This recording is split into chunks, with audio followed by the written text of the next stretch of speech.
Good afternoon, everybody. Apologize for my tardiness today. Thanks for being here. Another packed room. It's good to see. We'll begin with a scheduling update today. President Trump will commemorate the 24th anniversary of 9/11 on Thursday with a visit to the Pentagon Memorial in the morning, followed by an appearance at the New York Yankees game at Yankee Stadium in the Bronx on Thursday evening. Next week, as you all know, the President and the First Lady will depart for their historic state visit to the United Kingdom on Tuesday, and they return to Washington on Thursday. Today, I would like to address the tragedy that has not received nearly enough media attention, the brutal murder of Irina Zarutska. Here are the facts that many outlets have shamefully and intentionally failed to report until President Trump drew attention to it. On August 22nd, Irina Zarutska was stabbed to death on the rail system in Charlotte, North Carolina, by a savage career criminal. This is a public transportation system that many in the area use every single day to go to school and work. Irina was on the train that night traveling home from her job at a pizzeria, still in uniform from her shift.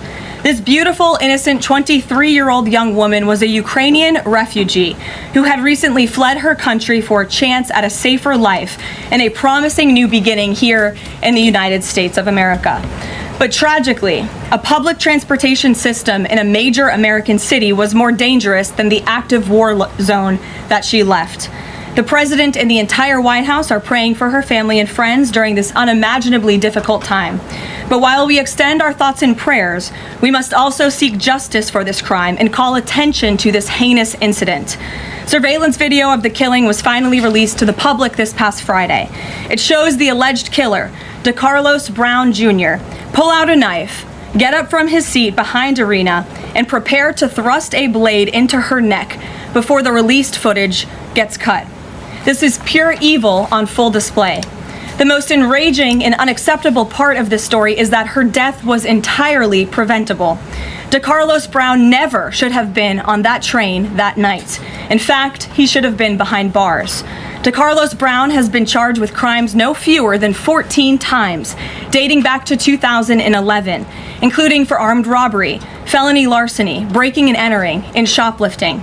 Brown had previously served 5 years in prison for a robbery with a deadly weapon charge, and he had also forfeited bonds 3 different times, twice in 2014 and once in 2023. Despite all of this past documented criminal history, when Brown was arrested yet again in January of this past year, a Democrat judge, who I will add was a strong supporter of former Vice President Kamala Harris, released this insane criminal once again without requiring him to pay any bail. He simply had to sign a written promise to return for his court hearing. Think about how crazy it is to ask a career criminal, someone who by definition repeatedly breaks the law, to just sign a written promise and come back again another day. This is madness. This monster should have been locked up, and Irina should still be alive. But Democrat politicians, liberal judges, and weak prosecutors would rather virtue signal than lock up criminals and protect their communities. And perhaps most shamefully of all, the majority of the media, many outlets in this room, decided that her murder was not worth reporting on originally because it does not fit a preferred narrative. Many of the journalists in this room spilled plenty of ink trying to smear Daniel Penny for defending a subway car from a deranged lunatic in New York City, but none of those same reporters lift a finger to write stories about an actual murderer.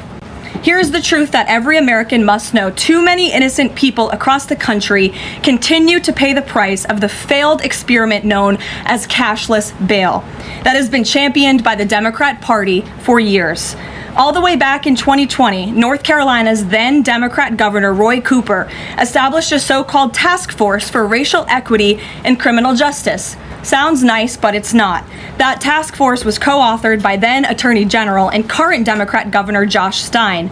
It recommended, quote, reimagining public safety to, quote, promote diversion and other alternatives to arrest. It also advised to de-emphasize some felony crimes, prioritize, quote, restorative justice, and eliminate cash bail. Democrats in North Carolina and nationwide are consumed with pushing a woke, soft-on-crime agenda, no matter how many innocent Americans suffer as a result.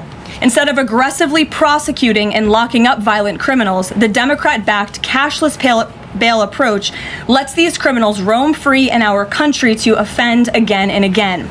These reckless policies have turned too many of American cities into hunting grounds for career criminals who mock our justice system, drain law enforcement resources, and wreak havoc on law-abiding citizens.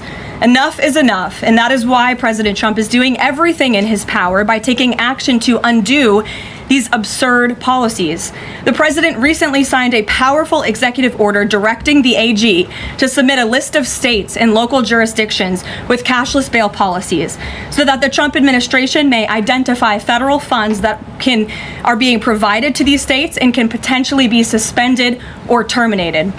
President Trump firmly believes that to maintain order in public safety, we must incarcerate individuals whose pending criminal charges or criminal history demonstrate a clear, ongoing risk to civil society.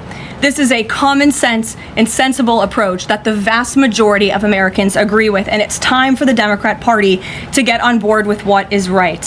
When these criminals are caught, they must be prosecuted to the fullest extent of the law and be sent to prison, where they can no longer terrorize our streets. This is the mandate the American people delivered to President Trump, and it's a mandate he intends to fulfill. Staying on the topic of public safety, new preliminary data released today by Customs and Border Protection in August shows that President Trump has delivered the most secure border in American history. For the fourth straight month, 0 illegal aliens were released into the United States by CBP. Nationwide encounters are down 93% below the peak of the Biden administration. Border Patrol apprehensions on the southwest border in the entire month of August were less than what was apprehended in 4 days in August 2024 under the Biden administration. President Trump has ended disastrous Biden illegal alien invasion, and he sealed our border in record time, keeping this central promise he made to the American public. With that, I will take your questions. Here in our new media seat today, we have Michael Schellenberger, who is the founder of Public News with nearly 2 million readers and subscribers. Michael, thank you for being here today. Thank you. And why don't you kick us off? Sure. Thank you for making space for new media. Nice to meet all of you. It's great to be here. I want to see if you could give some insight into whether the president is considering additional measures against Europe and Brazil, not just for censorship, but also for preventing political candidates from actually competing in elections. We've now seen in Romania, France, and now Germany with Joachim Paul, efforts to basically just prevent candidates from being able to compete in elections. The president has shown some concern around President Bolsonaro, who's being prevented from running. All of this is coming in the context of increased censorship of online platforms, of American platforms, and efforts to censor Americans. I'm personally being investigated under criminal investigation with my Brazilian colleagues for publishing the Twitter Files Brazil. We're very grateful that the president has imposed Magnitsky sanctions on the judge. Is the president considering additional actions, given that it appears that they're going to end up with a conviction against President Bolsonaro, preventing him from running? Is he considering doing anything about this crackdown in Europe? I mean, it's shocking to see Joachim Paul, this mayoral candidate in Germany, the criminal indictment against him cites him, quote, saying that he loves the Lord of the Rings as reason why he's an extremist and shouldn't be able to run. So I just wonder if you could speak to that. And again, I'm grateful to be here. Nice to meet you all. And I'm grateful for what the Trump administration has done to push for free speech abroad. Well, thanks for being here, Michael. We appreciate it. Freedom of speech is arguably the most important issue of our time. It is enshrined in our Constitution, and the president believes in it strongly.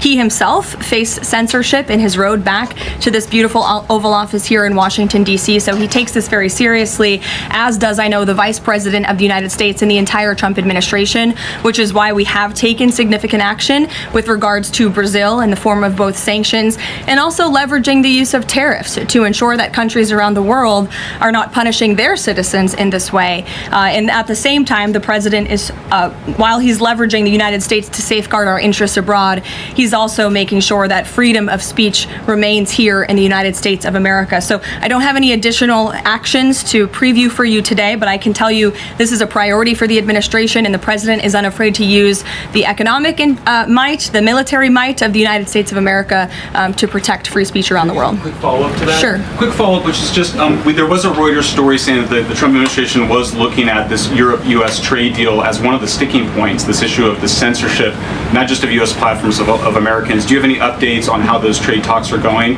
And I also wonder if the president is concerned about NATO membership. NATO membership requires that you be a democracy and you have free speech. Is it possible that some of these actions that we've seen in Romania, France, and Germany would disqualify those countries from being in NATO after this? I have not heard the president discuss NATO membership in regards to this issue in particular, but I have heard him discuss the issue of free speech and the importance of free speech with foreign leaders around the world, including the Prime Minister of the United Kingdom. When we were in Scotland, the president brought this up and how important it is for the Prime Minister to protect free speech in the UK and in various conversations with other world leaders. So he brings it up, and I think the entire world knows that this is a priority for the President of the United States. Gabe. Thank you, Caroline. Regarding the Israeli strike in Doha, how much time or how much of a heads up did the U.S. get, and does the president support the strike? Sure. Well, I have a statement to read for all of you with respect to the Israeli strike in Doha, and here it is. This morning, the Trump administration was notified by the United States military that as Israel was attacking Hamas, which very unfortunately was located in a section of Doha, the capital of Qatar. Unilaterally bombing inside Qatar, a sovereign nation and close ally of the United States that is working very hard and bravely taking risks with us to broker peace, does not advance Israel or America's goals. However, eliminating Hamas, who have profited off the misery of those living in Gaza, is a worthy goal. President Trump immediately directed Special Envoy Witkoff to inform the Qataris of the impending attack, which he did. The president views Qatar as a strong ally and friend of the United States and feels very badly about the location of this attack. President Trump wants all of the hostages in Gaza and the bodies of the dead released, and this war to end now. President Trump also spoke to Prime Minister Netanyahu after the attack. The Prime Minister told President Trump that he wants to make peace, and quickly. President Trump believes this unfortunate incident could serve as an opportunity for peace. The president also spoke to the Emir and Prime Minister of Qatar and thanked them for their support and friendship to our country. He assured them that such a thing will not happen again on their soil. And to be clear, the president disagrees with the location of the strike, and that he passed that along to Prime Minister Netanyahu. The president just confirmed that in the statement that I just read to you, which I spoke with him about before coming out here. Caroline, Jackie. Thank you, Caroline. So is the president upset with Netanyahu now? The president made his thoughts and concerns about this very clear, and he spoke again both to Prime Minister Netanyahu and also the Emir and the Prime Minister of Qatar after this attack. And the president has always made it very clear that he wants peace in the Middle East, just like he sought that and accomplished that in his first term. He expects all of our allies and friends in the region, that includes both Qatar and Israel, to seek peace as well. And he wants to see that happen, and he's working with all of our allies in the region to get that done. Are there any consequences, so to speak, for Netanyahu doing this, as it sounds, against the president's wishes, or at least his belief that it was appropriate? Is there going to be any directive from the president to Netanyahu in terms of what's allowed in the future? And also, is there any concern this could jeopardize the Abraham Accords? Look, that's a decision only the president can make. With respect to your first question, to answer your second question, as you heard from the president, he said he believes that this can serve as an opportunity for peace, and he's still actively and aggressively pursuing it with all of our allies and partners in the region. Jennifer? Just to follow up on that, Caroline, are you able to say how often the president spoke to the Prime Minister of Israel before this? Because that's one question. And then what did he mean on Sunday when he posted, "I've given my last warning to Hamas," etc.? He wasn't talking about this strike on Doha? No, he was not. As I told you, the Trump administration was notified by the United States military that Israel was attacking Hamas, and the president spoke to the Prime Minister after the attack, as well as, again, the Emir and the Prime Minister of Qatar. And I know Secretary Rubio and Special Envoy Witkoff were present for that call with the Qataris as well.